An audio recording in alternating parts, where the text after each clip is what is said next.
Bereshit bara Elohim et hashamayim va et haaretz. Our Lord is going to come. Behold, I come quickly. Blessed is he that keepeth the saying of the prophecy of this book. Then you will know the truth, and the truth will set you free.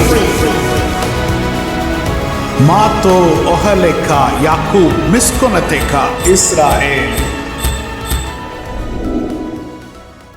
Shema Israel Adonai Eloheinu Adonai Echad. Shema Israel Adonai Eloheinu Adonai Echad. Hear, O Israel, the Lord your God, the Lord is one. हे इस्राएल सुन, यहोवा हमारा परमेश्वर है, यहोवा एक ही है। Love the Lord your God with all your heart, all your soul, and all your mind. अपने यहोवा परमेश्वर से अपने सारे मन और सारे जीव और सारी शक्ति से प्रेम रखना। This week we are going to discuss on the Torah study Parshat Beshalach. और इस बार हम उस पाशा के भाग पर मनन करेंगे जिसका नाम है बेशलाक। And Beshalach means when he let go. और बेशलाक का अर्थ है जब उसने जाने दिया।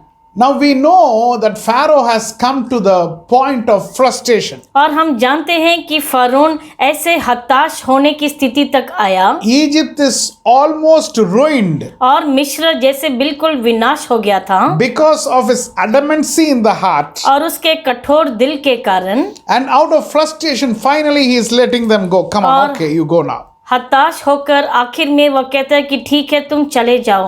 When he let go, और जब उसने जाने दिया, the transition phase of Israelites started. और अभी ये संक्रमण की अवस्था शुरू हुई इस्राएलियों की। They have been in Egypt so many years as slaves. इतने सालों से वह मिस्र में गुलाम बनकर रह रहे थे। God allowed that process, that allowed them through that path in that slavery. और उस गुलामी के पथ पर उन्हें जाने दिया परमेश्वर ने। But now God is allowing a transition phase where they're going to come out of Egypt and go into the wilderness. और अभी परमेश्वर उस संक्रमण की अवस्था में अनुमति देते हैं जहां से गुलामी से वह एक देश बनने के पथ पर थे। And from the wilderness they're afterwards going to enter into Canaan. और उस जंगल से वह कनान में प्रवेश करने वाले थे। So we are going to discuss how God is taking them out of Egypt and how the transition phase is going to take place. That is what is our discussion today. और आज हम इस पर चर्चा करेंगे परमेश्वर कैसे उन्हें उस गुलामी की अवस्था से निकालकर वह एक नए पथ पर चलाकर उन्हें छुटकारा देते हैं। Now let me give you the scripture portions initially. और आपको वेदी के भाग बताएंगे। Exodus chapter 13 from verse 17 to chapter 17 verse 16. निर्गमन की पुस्तक उसका 13वां अध्याय 17वां पद से लेके 17 अध्याय 16वें पद तक।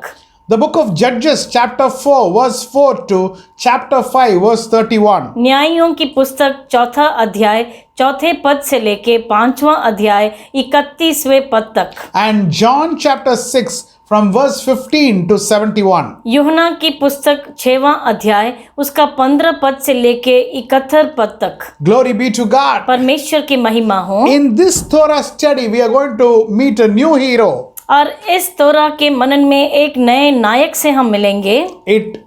Normally we think hero means it should be a person. और हम सोचते हैं नायक का मतलब है कोई मनुष्य होगा। But in this parshat the hero is water. लेकिन इस पार्शात में नायक है पानी। Many events pertaining to the water we are going to encounter. और इसमें बहुत सी घटनाएं जो पानी से जुड़ी हुई हैं उसे हम देखेंगे। First they are going to meet the Red Sea. पहले वह लाल सागर का सामना करेंगे। When they cross the Red Sea, और जब लाल सागर पार कर चुके, Pharaoh's army is going to be caught in the Red Sea only. और फारून की सेना उसी पानी में वह नष्ट हो जाएगी। Then they don't have water for drinking. उसके बाद पीने के लिए पानी नहीं। Then they see water which is Mara, which is bitter, and so they can't drink now. और फिर ऐसे पानी को देखते हैं जो बहुत ही कड़वा है, मारा का पानी, many events pertaining to water. बहुत सी घटनाएं जो पानी से संबंधित हैं। So, water will be our hero in this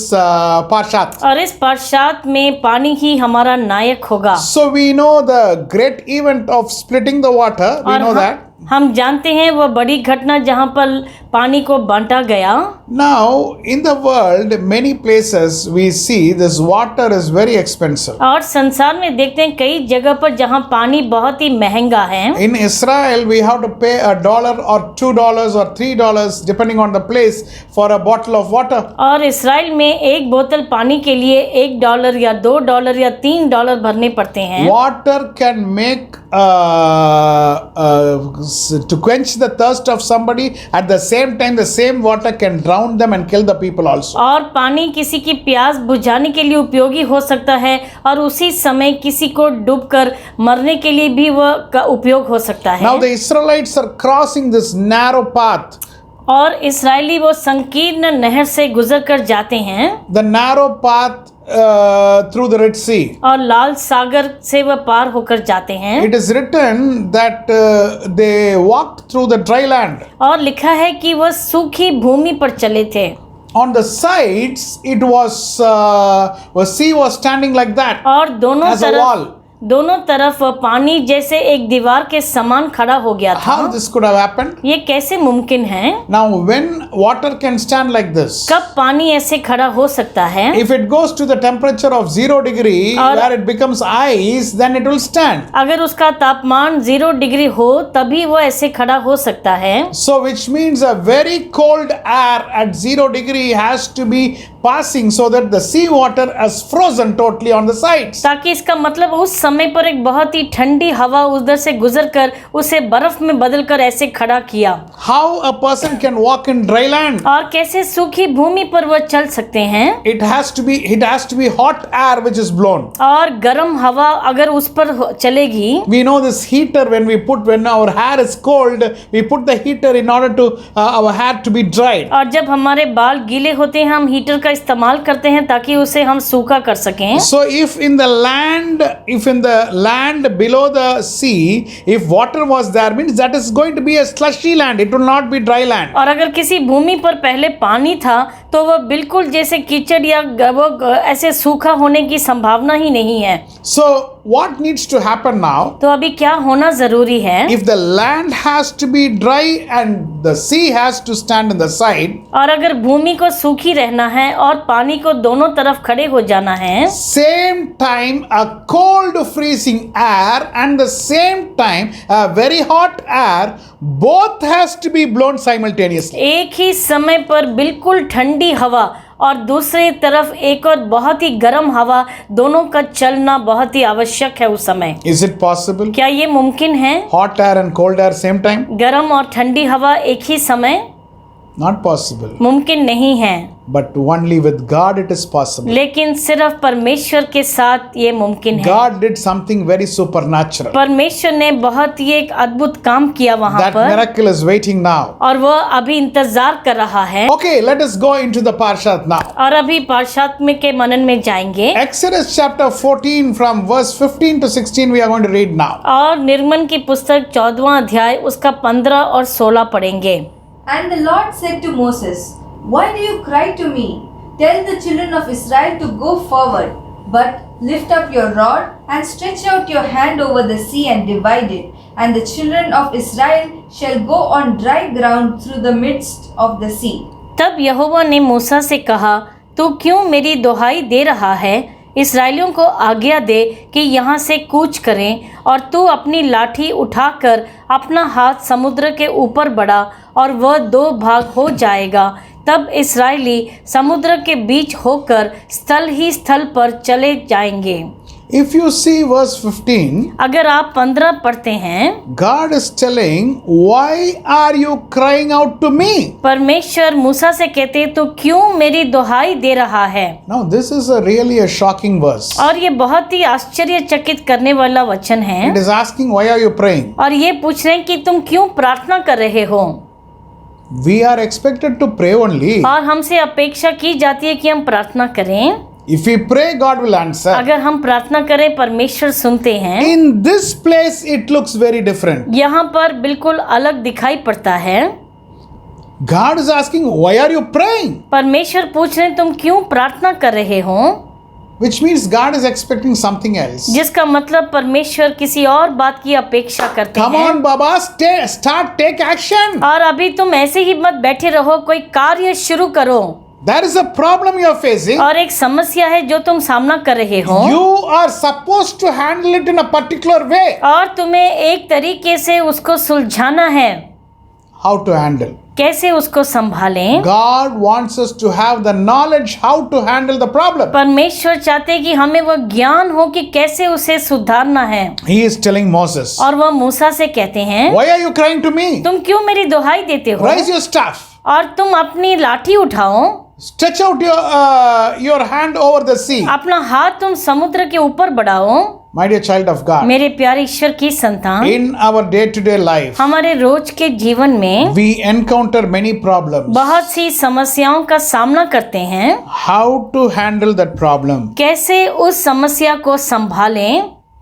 Now, from the Word of God, we have many counsels, many advice how we can solve that problem. परमेश्वर के वचन से बहुत ही युक्ति और बहुत ही सलाह हमें मिलती है कैसे उस समस्या का सामना करना है। Very quickly, I am going to list out some methods how you will handle the problem. और जल्दी से कुछ आपको तरीके बताऊंगा कैसे उसे संभाल सकते हैं। First, you have to decide whether it is an external problem or an internal problem. पहले आपको ये देखना है कि क्या ये बाहरी समस्या है या अंदरूनी समस्या है। Let us discuss this for a few minutes in this parsha. कुछ मिनटों के लिए उस पर चर्चा करेंगे। Now, first, let us take Red Sea. पहले लाल सागर को लेंगे। Water problem.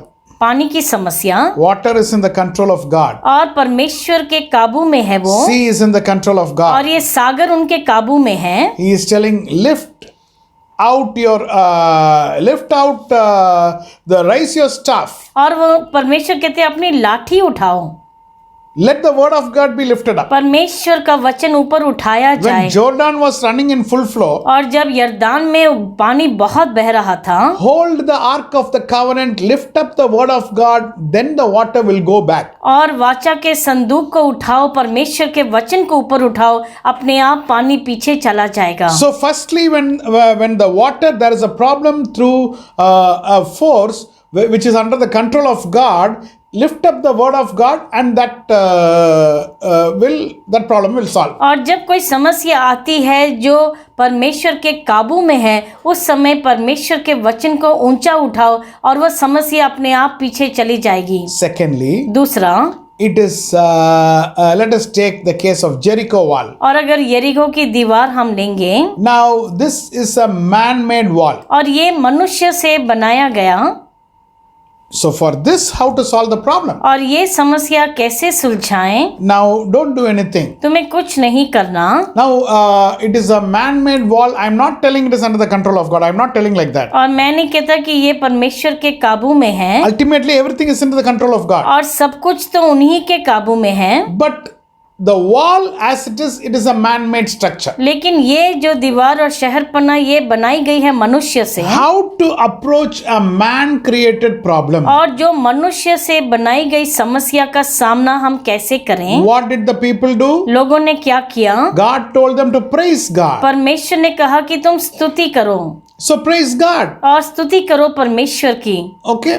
So that is how we handle this problem. और वैसे ही समस्या को सुलझाते हैं। Now, a saint of God told like this. एक परमेश्वर के दास ने ऐसा कहा, There will be many struggles which is coming in our life. बहुत से हमारे जीवन में परीक्षाएं आएंगी। He said either we will be entering a struggle or we will be coming out of a struggle. या तो हम किसी क्लेश में अंदर जाते हैं या उससे बाहर निकलते हैं। Glory be to God. परमेश्वर की महिमा हो। Thirdly, तीसरा, it is giants. और वो जो जायंट होते हैं। Now there was a giant Goliath. और गोलियत नामक एक लंबे कद का मनुष्य, What did David do? Dawood ने क्या किया? David killed Goliath. उसने उसे मार दिया। There will be a giant-like problem in our place. हमारे जगह पर भी ऐसे समस्याएं हो सकती हैं। What is that giant problem? और वो कौन सी समस्या है जो लंबे कद की है? A wrong teaching. और कोई गलत सीख। or something like casteism. या कोई जातिवाद का मामला You are upper class, this person is lower class. कि तुम बड़े जाति के हो और ये छोटे जाति का है, Or there will be something called bribing. या कोई घूस की बात, All this will look like a giant-like problem. और वह जैसे बहुत बड़ी समस्या दिखाई पड़ेगी। How to handle this problem? कैसे उसको सुलझाएं? Kill it. उसे मार दो। No concession. उसके लिए कोई भी हमें कंसेशन नहीं देना A है, wrong teaching has to be totally taken out. और गलत सीख को बिल्कुल बाहर निकाल देना है। Glory be to God. परमेश्वर की महिमा हो। And fourthly, और चौथा, now God is telling Joshua that when they enter Canaan, certain groups of people has to be chased out. परमेश्वर यहोशू से कहते हैं जब तुम कनान में जाओगे तो कुछ समूह के लोगों को बाहर निकाल देना है। I will just mention that groups of people. It is given in Joshua chapter 3 verse 10. यहोशू के 3:10 में उनके बारे में लिखा है। And God is telling why they have they have to be chased. We can understand from the scripture, from the Jewish wisdom, why those people has to be chased out. और यहाँ पर लिखते हैं परमेश्वर की तुम्हें उन्हें बाहर भेज देना है, और यहूदी ज्ञान से हम ये समझ सकते हैं क्यों उन्हें बाहर भेजना है। Let us read Joshua 3:10. यहोशू 3:10 पढ़ेंगे। Yeah. And Joshua said, By this you shall know that the living God is among you, and that he will not fail drive out from before you the Canaanites and the Hittites and the Hivites and the Perizzites and the Girgashites and the Amorites and the Jebusites. और यहोशू कहने लगा कि इससे तुम जान लोगे कि जीवित ईश्वर तुम्हारे मध्य में है, और वह तुम्हारे सामने से निस्संदेह कनानियों, हित्तियों, हिवियों, परिजियों, गिरगिशियों, एमोरियों और युबीसियों को उनके देश से निकाल देगा।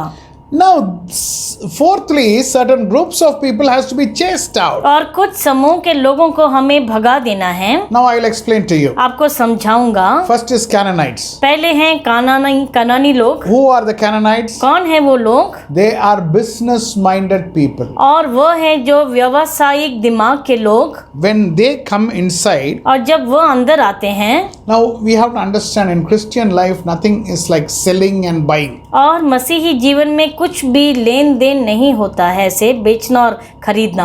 God's gifts cannot be sold. और प्रतिभाओं को हम बेच नहीं सकते हैं। Now some people will come inside our community just for the purpose of selling. और कुछ लोग हमारे समूह में आते हैं सिर्फ बेचने के उद्देश्य से। Now Jesus, when he entered the temple also, he was taking his whip and he was casting away all the people who are trying to sell and buy and things like that. और यीशु मसीह भी जब मंदिर में आए तो बहुत क्रोधित हुए जब देखा कि लोग बेचने और लेने में बहुत ही वहाँ पर काम मेज डालकर कर रहे थे। उन्होंने उन्हें बहुत ही गुस्से में उन्हें भगा दिया। Some people come into the church for their personal benefit. Can you buy this? Can you buy it? Sell that. So among the people they create this selling attitude, selling and buying things. और कुछ लोग कलीसिया में इसके लिए आते हैं अपने लाभ के लिए, और ये पूछते हैं क्या तुम इसे खरीदोगे? Call those people. उन लोगों को बुलाओ, Discuss with them. उनसे तुम बात करो And tell them that this selling has to be sent out. और उन्हें ये कहना है कि ये खरीदारी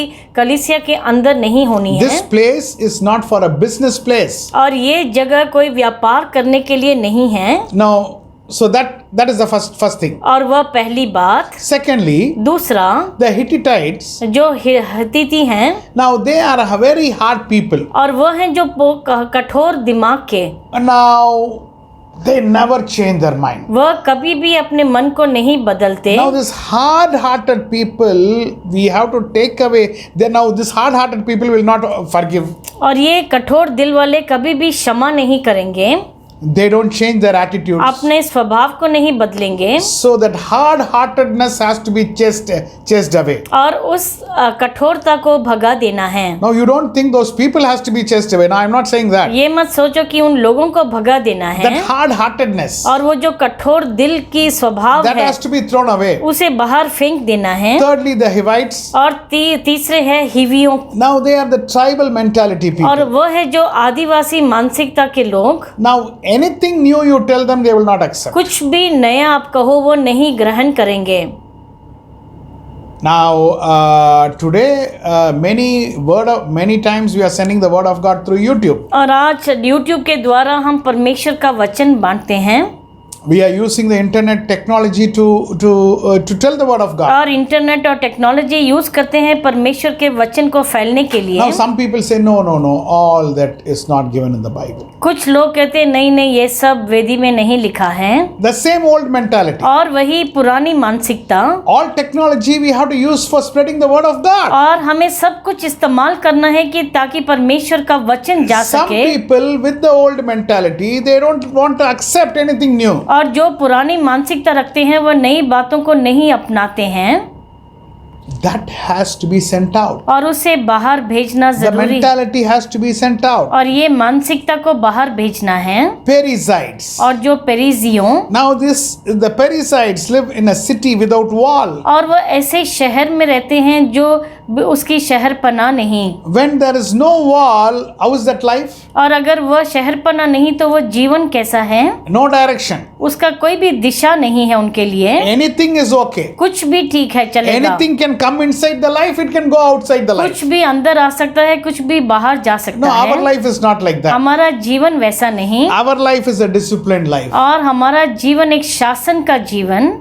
We cannot compensate or compromise in our prayer times. हम अपने प्रार्थना के समय में हम कॉम्प्रोमाइज नहीं कर सकते। We cannot compromise in the time we are giving on a rest day to God. और विश्राम दिन में हम कोई चूक नहीं दे सकते। We cannot compromise in the biblical teaching what God has told. Don't do this and do this. That we cannot compromise. और जो भी सीख वेदी में दी है उससे हम नहीं चूक सकते। We should have a very fixed boundary wall that this I will accept. This I will not accept. और बहुत ही स्पष्ट एक सीमा होनी चाहिए कि किस बात को हम ग्रहण करेंगे, किस बात को नहीं करेंगे। So without boundary, I am not ready to accept. So that has to be chased out. और सीमा के बगैर नहीं हम अपनाएंगे, उसे हमें बाहर भेज देना है। Girgasites. और जो गिरगिशियों, Now these people live in clay houses. और ये है जो मिट्टी के घरों में रहते हैं। What is clay houses? और ये मिट्टी का घर क्या होता है? A house without stability. और जिसमें कोई स्थिरता नहीं। Now these people will never give commitment for anything. और ये किसी भी बात के लिए वो निश्चित नहीं रहते। Are you ready? Tomorrow we are going for this particular meeting. Are you ready to come? क्या आप आने के लिए तैयार हैं? कल इस मीटिंग में जाएंगे? They will say, let me see. वो कहेंगे देखेंगे। Why you are not able to say? क्यों आप नहीं कह पाते हैं? No, suppose this happens, suppose that happens. अगर ऐसा कल हो जाएगा, अगर वैसा हो जाएगा कल। Why you are not able to give a firm commitment? और क्यों तुम एक वचन नहीं दे पाते हो सही से? Always unstable. हमेशा ऐसे अस्थिर रहना। In anything and everything unstable. और हर बात में अस्थिर रहना। Now this mentality has to be chased out. और इस मानसिकता को बाहर भेजना है। Amorites. और जो अमोरियों हैं, They are mountain climbing people. और वो हैं जो पहाड़ चढ़ने वाले। Everything they will exaggerate to a great level. और हर एक बात का बहुत ही अतिरंजना करते हैं। They won't take things calm. और शांति से नहीं लेते बातों को। Pastor, last week heavy problem. और पास्टर पिछले हफ्ते बहुत बड़ी समस्या। Now, what is the problem, sister? कौन सी समस्या आई बहन? Brother, what is the problem? और भाई क्या समस्या आई? I was very sick मैं on बहुत Wednesday. ही बीमार था बुधवार को। What happened? क्या हुआ? It was a severe cold. और बहुत जुकाम हो गया मुझे। Now then, फिर? no, actually nothing. After that, I just took cough syrup and medicines. I became all right. उसके बाद मैंने दवाई ली और अभी मैं ठीक हूँ। Anything, these people will make a mountain. और कोई भी छोटे इसका पहाड़ बना देना। Now, if for small things we are just taking things like this, then how we are going to face the war? अगर छोटी छोटी बातों को इतना बड़ा बनाएंगे तो कैसे युद्ध का सामना करेंगे? My dear child of God, मेरे प्यारे ईश्वर की संतान, certain mentalities, this mind frames, we have to send out और and get the new mindset of Jesus. और ऐसे मानसिकता को बाहर भगाकर हमें यीशु मसीह के मन के समान बनना है। Jebusites. और यबूसियों, Now these people will be always on war. ये हमेशा युद्ध में लगे रहते हैं। Every day they will say, Satan is doing this, Satan is hitting me here, he is hitting me from there, that is somebody has done witchcraft. 24 hours they will be discussing this one. और 24 घंटे यही बात करते कि शैतान ने मुझे ऐसा किया और वैसा किया और उसने मेरे जीवन में ये किया, शैतान ने वो किया, उसी के बारे में कहते रहते हैं। My dear child of God, मेरे प्यारे ईश्वर की संतान, a man of God should have the confidence that he is under the protection of God. और एक परमेश्वर के बंदे को ये विश्वास होना चाहिए कि वह परमेश्वर की सुरक्षा में है। When God is giving the guarantee, not even a hair will fall from you. और जब परमेश्वर आपको ये वचन देते कि तुम्हारे सर का एक भी बाल नहीं गिरेगा, Why we take tension every moment? तो क्यों हम हर क्षण तनाव में जीते हैं? So my dear child of God, I have explained to you around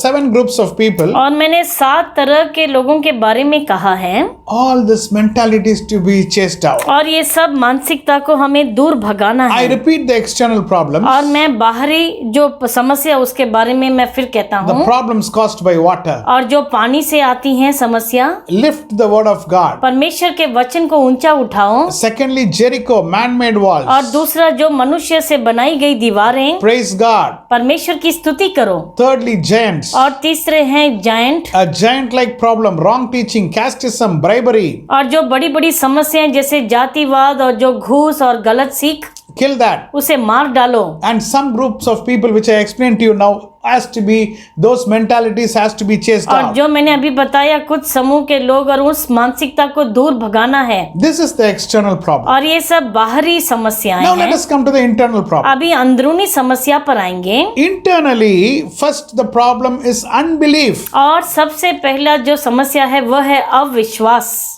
Ephesians chapter 4 verse 2. इफिसियों की पुस्तक 4 अध्याय उसका 2 पद पढ़ेंगे। Yes. With all lowliness and gentleness, with long suffering, bearing with one another in love. अर्थात सारी दीनता और नम्रता सहित और धीरज धरकर प्रेम से एक दूसरे को सह लो।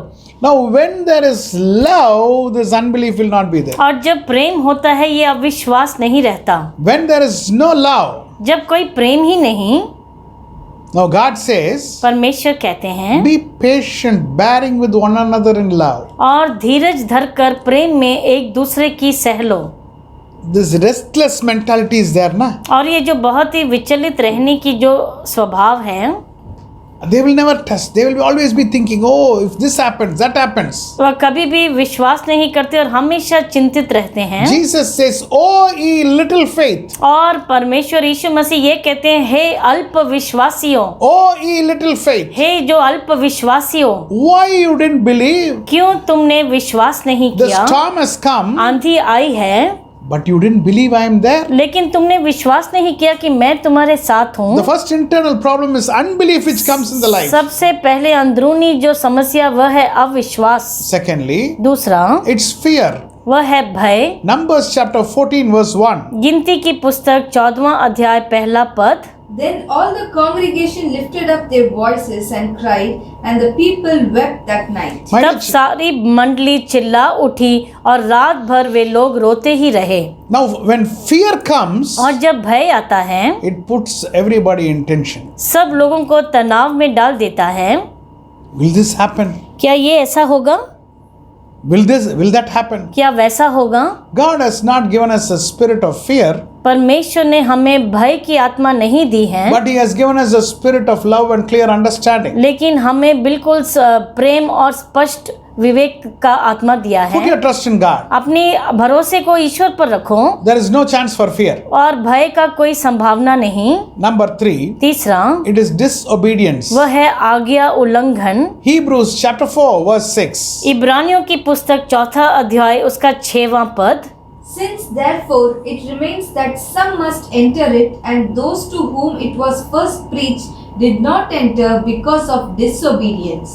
तो जब ये बात बाकी है कि कितने और हैं जो उस विश्राम में प्रवेश करें और जिन्हें उसका सुसमाचार पहले सुनाया गया उन्होंने आज्ञा न मानने के कारण उसमें प्रवेश न किया। We cannot enter the rest which God is giving if we are disobedient to God. और अगर हम उनकी आज्ञा उल्लंघन करेंगे तो उस विश्राम में नहीं आ सकते जो परमेश्वर देते हैं। Have a heart that you completely you will obey God. और ऐसा एक हृदय कि आप पूरी तरह से आज्ञा पालन करेंगे, Not in parts. और ऐसे नहीं भाग भाग The में। entire scripture सारे पवित्र शास्त्र we have to obey. हमें आज्ञा पालन करनी है 100%. 100%। Glory be to God. परमेश्वर की महिमा And हो। the fourth internal problem is slothfulness. और चौथी जो अंदरूनी समस्या है वह है आलसीपन।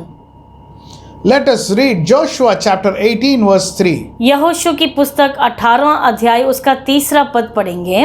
Then Joshua said to the children of Israel, How long will you neglect to go and possess the land which the Lord your God of your fathers have given you?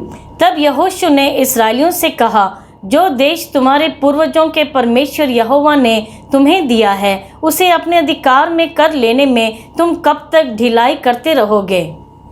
Taking God's work very lightly. परमेश्वर के काम को ऐसे ही ले लेना, My dear child of God, मेरे प्यारे ईश्वर की संतान, it is a very, very important and serious work. ये बहुत ही एक गंभीर और महत्वपूर्ण काम है ये। It is not that we do something when we don't have any other job. Okay, come on, let's pray. When we don't have any other job, come on, let's do some ministry. It is not like that. ऐसा नहीं जब हमें और कोई काम नहीं तब हम कहें आओ हम प्रार्थना करें, आओ हम परमेश्वर की सेवकाई करें, ऐसा नहीं होता। We are the representatives of the Almighty God. और हम सर्वशक्तिमान के प्रतिनिधि हैं। We have an assignment in this world. और हमारा एक काम है इस संसार We में, have to take it serious. उसे गंभीरता से करना The है। ministry which God has given to you, जो सेवकाई परमेश्वर ने तुम्हें दी है, the family which God has given to जो you, परिवार परमेश्वर ने तुम्हें दिया है, the people who are surrounding you, और जो तुम्हें घेरे हैं लोग, all have been orchestrated by God to you.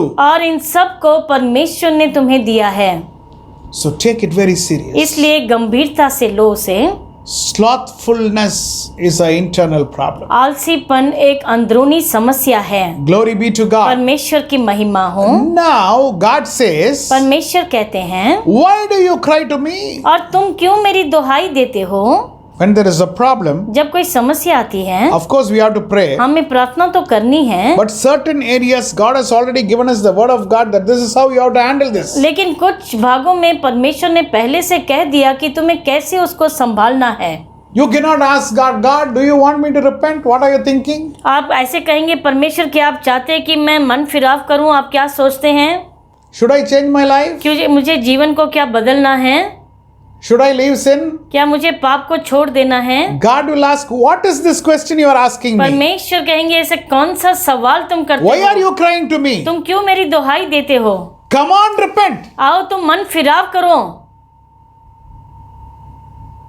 You cannot ask God, God, do you think I have to one day give you and just set aside and Sabbath I have to one day rest I have to take और in your परमेश्वर presence? क्या आप सोचते हैं कि मुझे आपके समूह में आकर एक दिन विश्राम दिन मनाना है और उस सबात को मनाना है? God will tell you, why are you crying to me? परमेश्वर कहेंगे क्यों तुम मेरी दुहाई देते हो? One person has come to you. एक मनुष्य तुम्हारे पास आया है, He's saying, I have a problem. वह कहता है मेरी कोई समस्या है, Can you tell me how I can get healed with this sickness? क्या तुम कह सकते हो मैं कैसे चंगाई पाऊं? God, परमेश्वर do you think I have to pray for this person? क्या आप सोचते हैं मुझे इसके लिए प्रार्थना करनी चाहिए? Now don't ask question like this and irritate God. और ऐसे परमेश्वर से ऐसे सवाल करके आप उन्हें क्रोधित मत करो। Why are you asking me? और तुम क्यों मुझसे पूछते Come हो? on, I have given the word of God. Lift it up. और मैंने तुम्हें अपना वचन दिया, उसे ऊपर उठाओ। Lift the word of God in your life. परमेश्वर के वचन को ऊंचा उठाओ अपने जीवन में। Glory be to God. परमेश्वर की महिमा हो। Now, as we go into this Parshat, और जैसे इस पार्शात में आगे जाते हैं, the first thing what we see is पहली बात जो हम देखते हैं, God takes the sin of Egypt outside the Israelites. और इस्राएलियों के अंदर से उस मिस्र के पाप को बाहर निकालते हैं परमेश्वर। Sin has to come outside. और पाप को बाहर निकलना है। What the people are doing? लोग क्या करते हैं? And now they come out of Red Sea. और वह लाल सागर पार करके आते हैं। Now they don't get water. वहाँ पर पानी नहीं मिलता। Now the time they are finding this Mara is the third day. और तीसरे दिन मारा को जानते हैं वो। Now God is giving a treatment to them. वहाँ पर एक चिकित्सा होती है उन पर। Now this water is a bitter water. और ये कड़वा पानी है। You drink salt water inside your stomach. अगर आप नमक का पानी पीते हैं अंदर, Now that is like a stomach wash. और जैसे वो अपने पेट को साफ कर देता है, So all the people are running and coming and taking Mara water and drinking. और सब लोग आकर उस मारा के कड़वे पानी को पीते हैं। What happens inside them? तो उनके अंदर क्या होता है?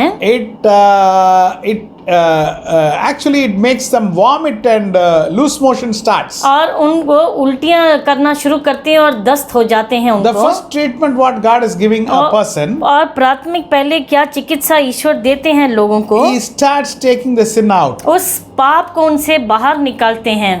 You have come out of Egypt. आप मिस्र से बाहर आए हैं। Egypt has to come out of you. आपके अंदर से मिस्र को बाहर निकलना है। You have taken decision, I won't commit sin. आपने निर्णय लिए लेके मैं पाप नहीं करूंगा। Whatever is inside you, that has to come out. जो भी आपके अंदर है उससे बाहर निकलना है। So a treatment has to be given. इसलिए आप पर एक चिकित्सा होनी जरूरी है। Now David is telling Lord in Psalm 51, he says, cleanse me with hyssop. और भजन 51 में दाऊद कहते कि मुझे हिस्सोप से आप शुद्ध करें। That hyssop is a stomach wash. और वह एक पेट को साफ करने वाली वस्तु है। Like how hyssop is taking all the dirty things out of my stomach, you cleanse me and take all the bad things out of my heart. That is what David is asking. और दाऊद ऐसा कहते हैं जैसे हिस्सोप पेट को साफ कर देता है, वैसे आप मेरे मन से सब अशुद्ध बातों को बाहर निकाल दें। So the first point is God takes sin of Egypt outside. पहली बात है कि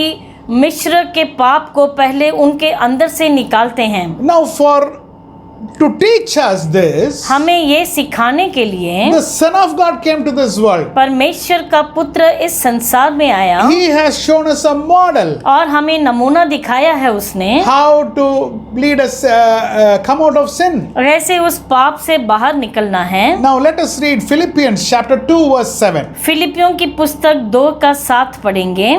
But made himself of no reputation, taking the form of a servant and coming in the likeness of men. वरन अपने आप को ऐसे शून्य कर दिया और दास का स्वरूप धारण किया और मनुष्य की समानता में हो गया। God came in the nature of a servant, being made in human likeness.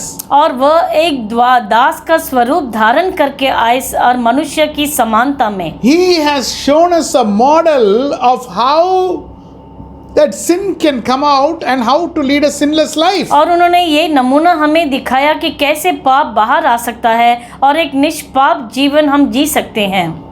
The temptation what you and me are facing, Jesus has already faced. और जो परीक्षाओं का सामना आप और हम करते हैं, यीशु मसीह पहले से देख चुके हैं। He has overcome that. और उस पर जयवंत भी हुए हैं। So we have a role model in front of us. और हमारे आगे ऐसे रोल का नमूना है। Let us take a school or a college. अगर एक स्कूल या कॉलेज हम लेते हैं। Now an instructor is training the students. और जो इंस्ट्रक्टर है वो विद्यार्थियों को ट्रेन कर रहे हैं। Now he is teaching the students high jump. और वह सिखा रहे हैं कैसे ऊंची छलांग लगानी है। Now the instructor is wearing a shoes which is having some spring in the bottom. और इंस्ट्रक्टर ने ऐसे जूते पहने हैं जिसके नीचे स्प्रिंग है। But the students are not having that. लेकिन विद्यार्थियों के पास नहीं। So now the instructor is coming. अभी इंस्ट्रक्टर आते हैं। Instructor is jumping. और वह कूद रहे हैं। Because of the spring force, he is jumping a lot of height and jumping that side, passing that post. और वह स्प्रिंग होने के कारण उनके जूतों में बहुत ऊंची छलांग लगाते हैं और उस पोल के उसके ऊपर से छलांग लगा पाते हैं। Now the instructor is telling all the students. अभी वह विद्यार्थियों से कहते हैं, Now how I jumped, you all have to jump. जैसे मैंने छलांग लगाई तुम्हें भी करना है। Now, what the students will ask, विद्यार्थी क्या पूछेंगे? Sir, this is not correct. Sir ये तो ठीक नहीं, You are having spring in your shoes. आपके जूतों में तो स्प्रिंग है, Because of that, you jumped so fast. उसके कारण आप ऐसे कूद पाए, So high you jumped. इतना ऊंचा अपनी छलांग लगाई।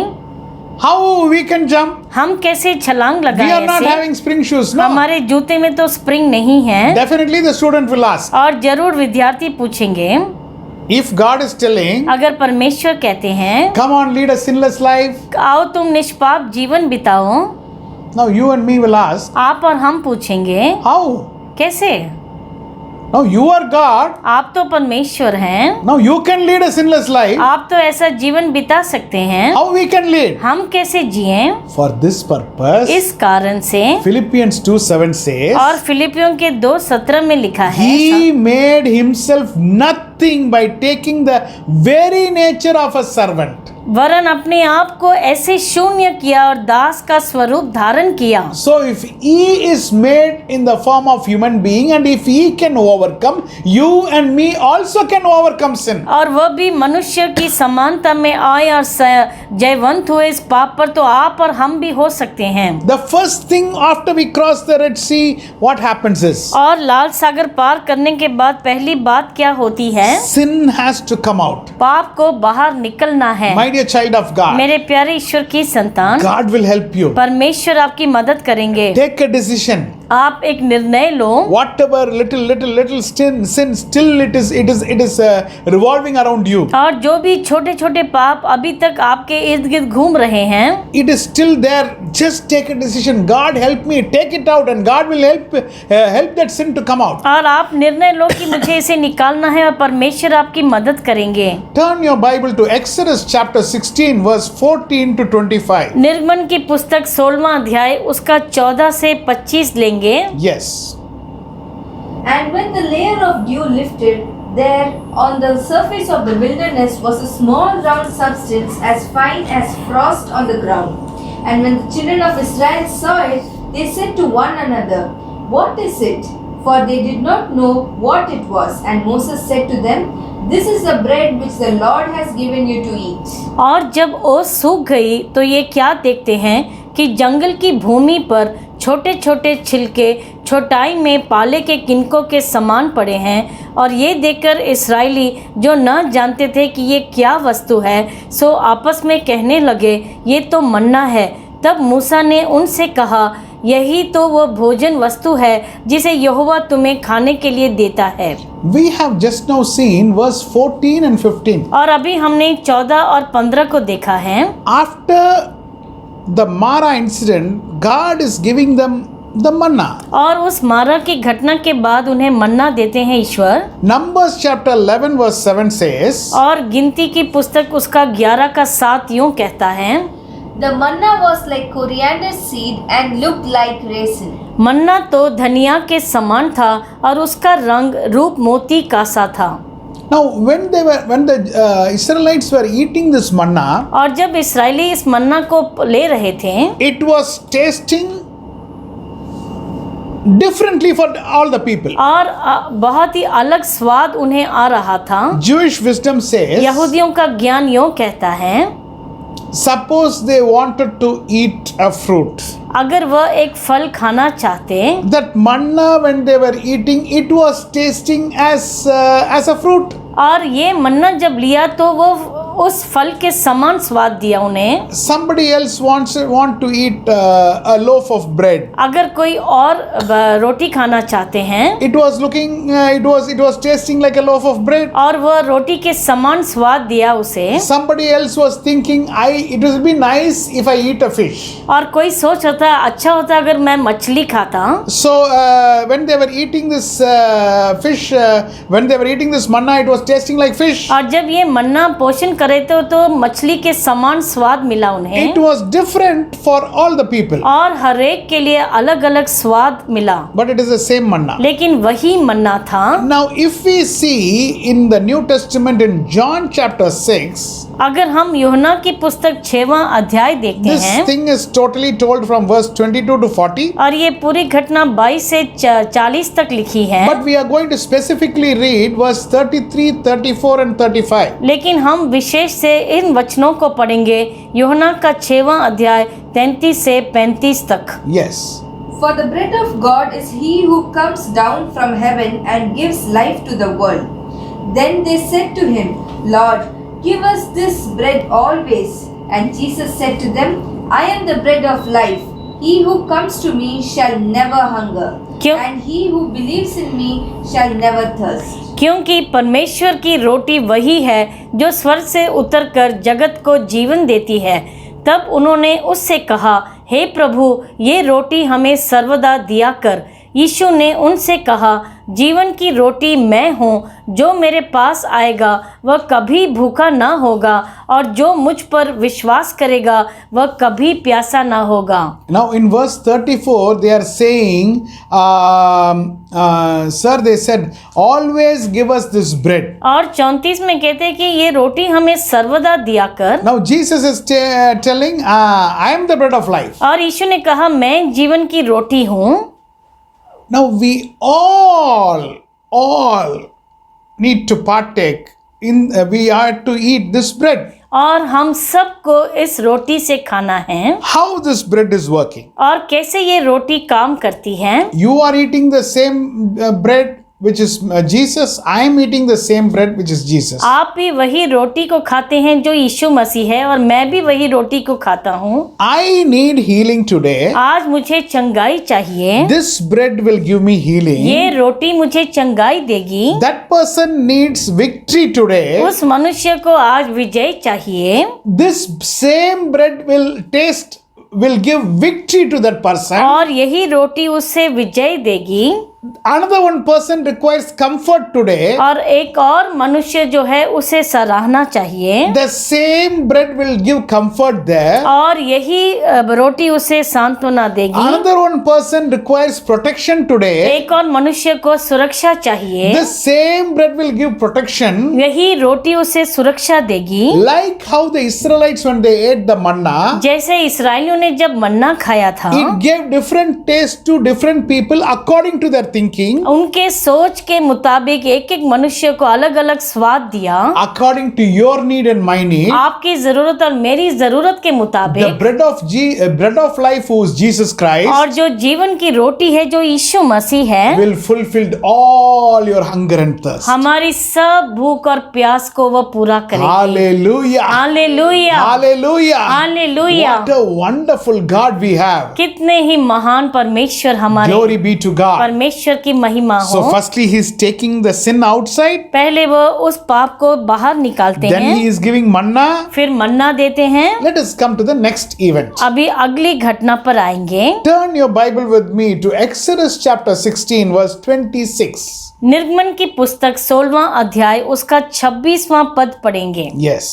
6 days you shall gather it, but on the 7th day, which is the Shabbat, there will be none.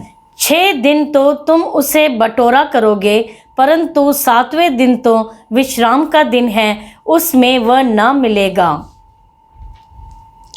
On the 7th day manna is not there. 7वें दिन मन्ना नहीं मिलेगा।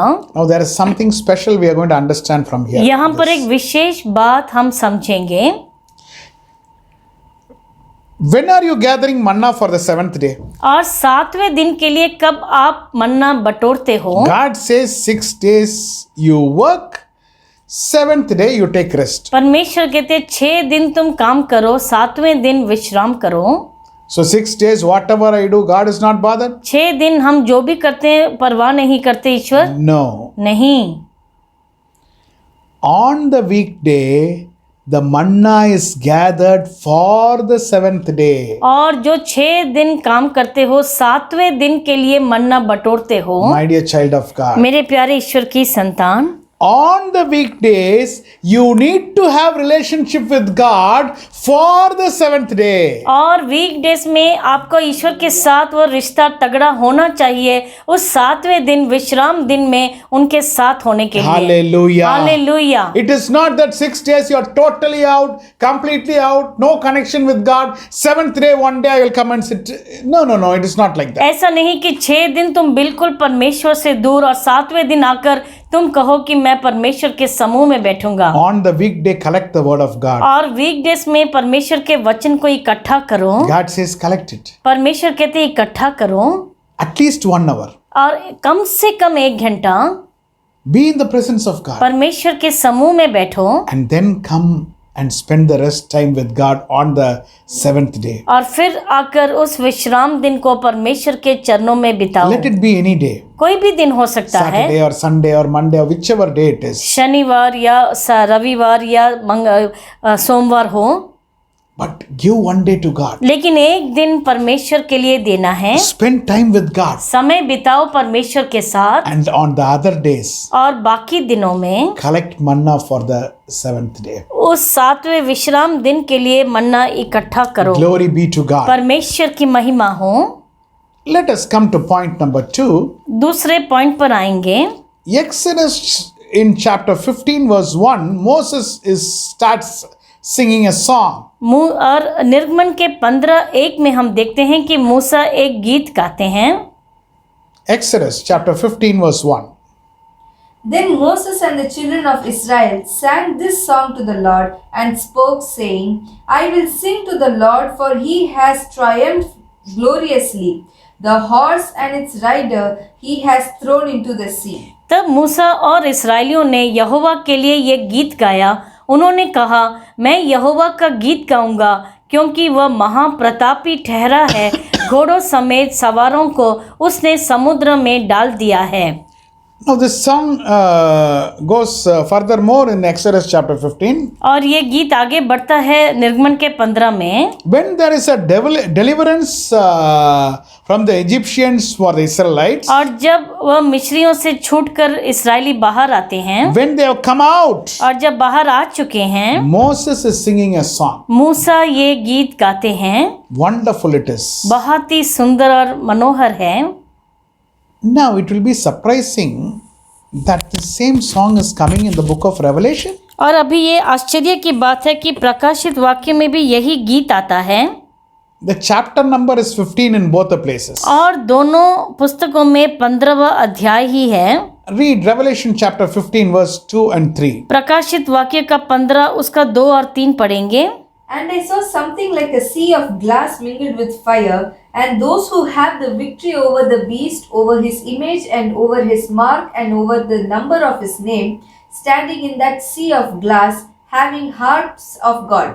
And they sing the song of Moses, the servant of God, and the song of Lamb, saying, Great and marvelous are your work, Lord God Almighty, just and true are your ways, O King of the saints. और मैंने आग से मिले हुए कांच का सा एक समुद्र देखा, और जो उस पशु पर और उसी की मूरत पर और उसके नाम के अंक पर जयवंत हुए थे, उन्हें उस कांच के समुद्र के निकट परमेश्वर की वीणाओं को लिए हुए खड़ा देखा।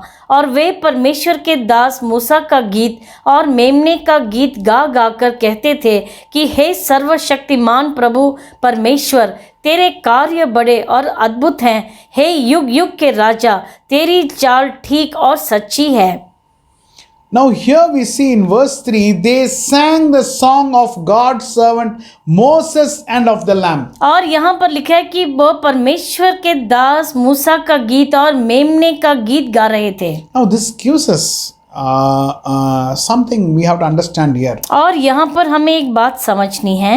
When they came out of Egypt, और जब वो मिस्र से बाहर आए, a song of victory. एक विजय का गीत। When God is finally going to take us out of this world and He is going to take us to Canaan. और जब आखिर में परमेश्वर हमें इस जगत से लेकर उस कनान में लेकर जाएंगे, When we are going to sing the song of of Moses. और जब हम मूसा के गीत को गाएंगे, When we are going to meet our Lord Yeshua, और जब हम अपने प्रभु यीशुआ से मिलेंगे, we are going to sing this song again. हम ये गीत फिर से गाएंगे। Glory be to God. परमेश्वर की महिमा हो।